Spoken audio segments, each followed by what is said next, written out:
All right, ladies and gentlemen, fellows of the Regional Leadership Center, alumni, the last episode of our weekly program, Leadership Table. My name is Benjamin Aren, the Secretary of Yali RLC North Central Region. It's a pleasure to have you on call, and we respectfully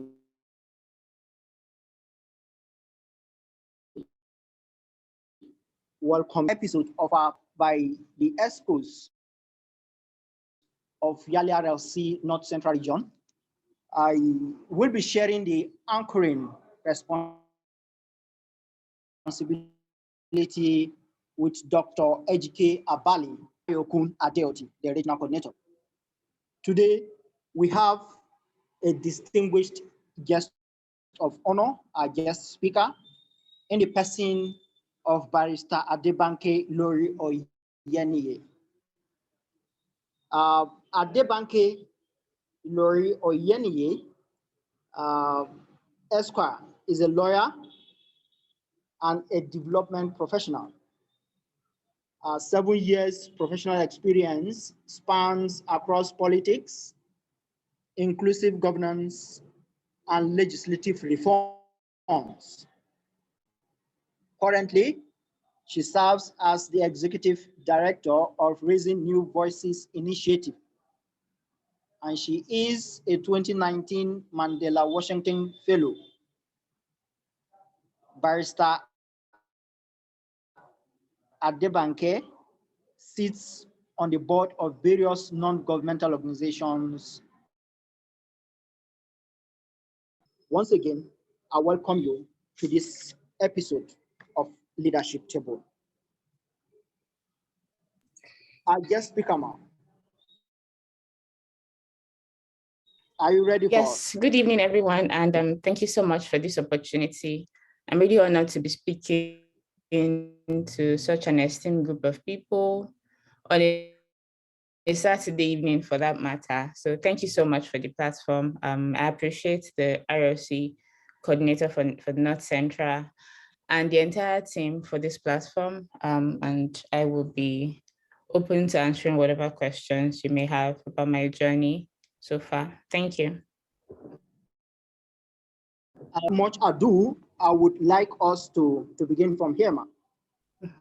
Okay. Now, from your profile, I took time to go through it. And as you were an MWF fellow of 2019, we would want you to specifically tell us those things that you believe made you qualify. Okay, so it was basically my work over the years, particularly around volunteering. As I hadn't even, not even director, so to say. I had not stayed so long in that role as the executive director. So it was a accumulation of all my volunteer work over the years. And also, as at then, the work I was doing around mobilizing young people to run for office and providing resources for them, that stood me out during the process. Also, I also think that during my interview process, I just had a conversation with the people there. I spoke to them from a place of course, not a place of pride or something, but from a place of authority. Like, I am a young African leader, and I need this fellowship to equip my skills. This fellowship is not what will make me a leader. That's not what is going to make me become who I already was. So it was a matter of having a conversation with them, saying, these are the things that I've done, and this fellowship would also strengthen me and expose me to other platforms to amplify my work. So I think that was what stood me out, and just talking to them about the solutions that I preferred over the years. Yeah. That's awesome. This is awesome. And I heard you talk about your engagement in your political party, the Koa Party, and how you've been able to help mobilize young people. Can you share with us some of the challenges you faced during that period? Well, I think that the challenges I faced, it's not unique to just me, and it's indeed similar to the challenges young people who are trying to get involved in politics in Nigeria face, and even young women or women who are trying to get involved in politics. Usually, first people is like, "Ah, who is this person? We from many politically known families in the country. This young person is coming in thinking that she can just take over the space, so to say. So sometimes there is a bit of resistance from the current political class or the powers that be.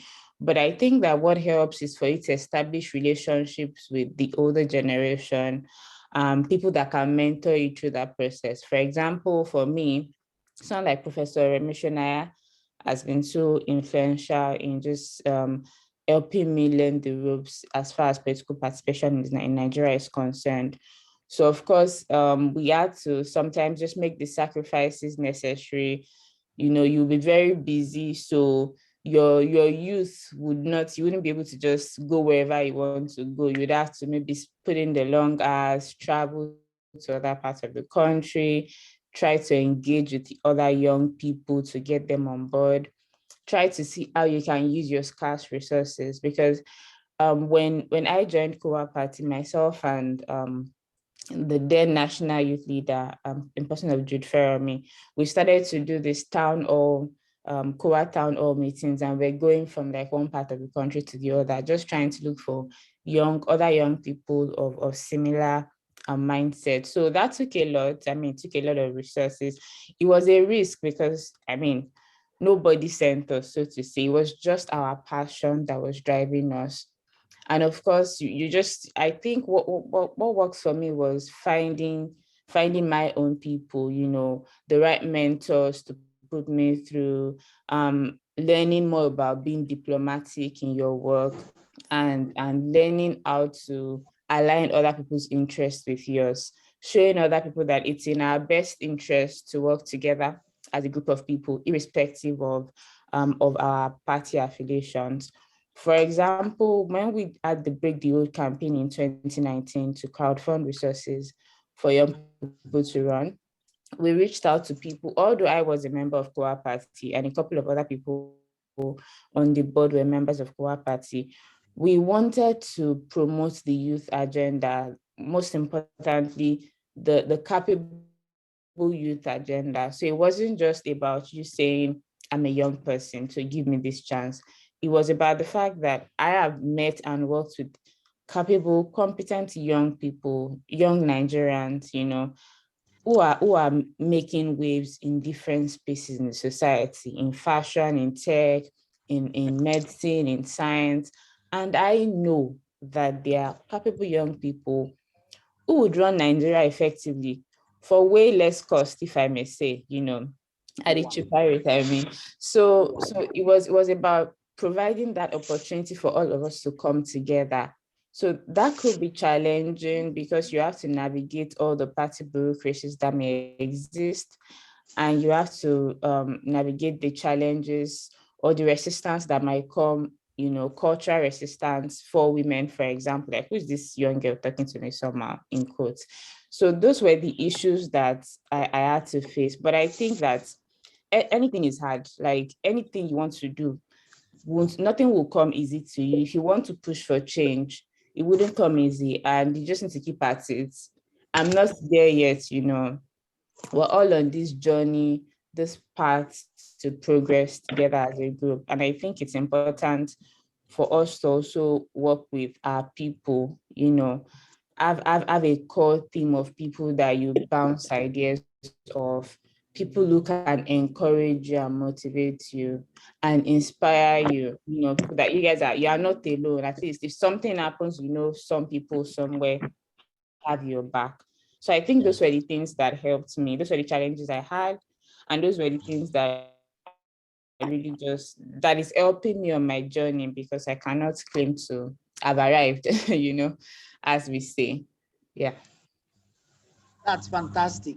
Very, very huge work and responsibility there. And again, you have come thus far.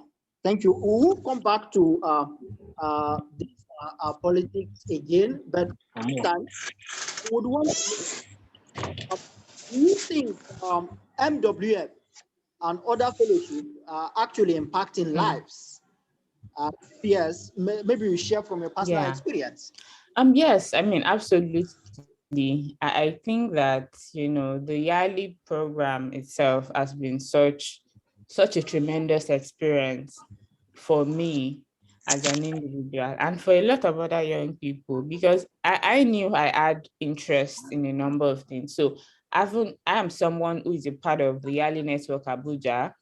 I'm a part of the ILC. I had my ILC program in 2016. Yeah, in 2016. So, sorry, 2017, early 2017. And I was a part of the Mandela Washington Fellowship.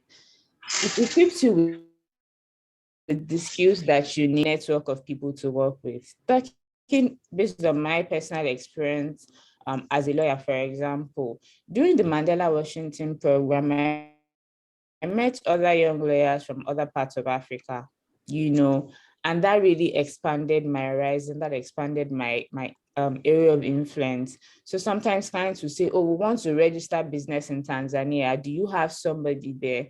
Guess the person I call my Mandela Washington friend that I met during the program, who's a lawyer in Tanzania, or the one in South Africa, or the one in Ghana. Even for IRLC, sometimes we're on the WhatsApp group and you're like, I need this thing. Oh, is there anybody in Benue who knows something about this space? Even for my IRLC as well. Sometimes I see people say, oh, I'm in Ghana. Anybody around to take me around the city? Those things help to build a strong network of impactful people. I've also collaborated based on this with my colleagues across the part of the continent. So it helps a lot in the sense that it builds our skills. It exposes us to the same network of, like-minded people. And it also helps to boost intracontinental relationships, in the area where other countries are coming, other developed countries are coming together to protect their interests. It also provides a platform for African countries to do the same, particularly through young Africans, because as we know, the continent is the youngest continent to share ideas and collaborate is very, very important. And I think that the yearly experience is such a fundamental part of my story because of, the people that I've met from that experience. And a most recent case in point, would be I was recently nominated for, even put it on my status when a yearly person saw it and just put it on the group. And I am somebody that, I was already thinking, where will I get all these votes that, how all these awards are? They say people should vote for people. And I was like, where will I get all these votes now? But somebody just, a yearly member just saw it and just put it on the platform and everyone was just saying, oh, voted all the best, voted all the best. If I wasn't a yearly, I mean, who do I know other than you guys? So it provides a strong platform for networking. And sometimes, of course, you also have the opportunity to win grants. I've actually never won a grant from like maybe the embassy or from Yali or anything. But I've met people that were very instrumental to connecting me with the resources that I needed. I've met people who rather who gave of themselves. I know that we're all young people and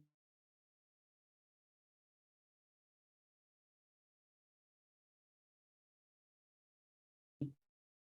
So people trying to make a living, trying to work in the face of the challenging economy. But I know that from the little that yearly members have, we always work with somebody who call your event or pay for the banner or do something, no matter how small it is. So that's the platform that yearly Mandela Washington Fellowship and even the yearly network as well has provided for me based on my personal experience.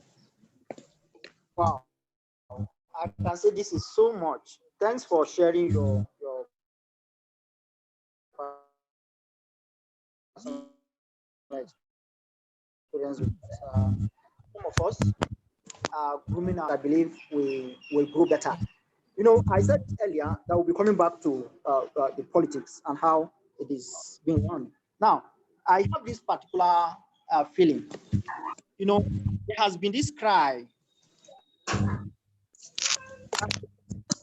for the involvement, inclusion of women in politics.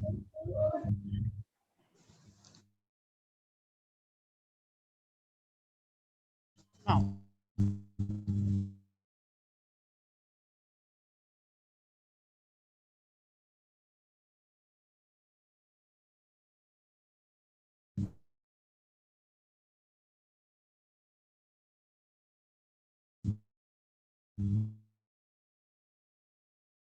I want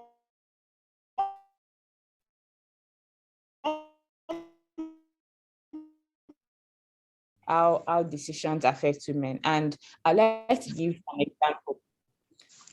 During the COVID-19, when the COVID-19 pandemic started, the president put together a committee, a COVID response committee, and there was only one woman on that committee. What happened was that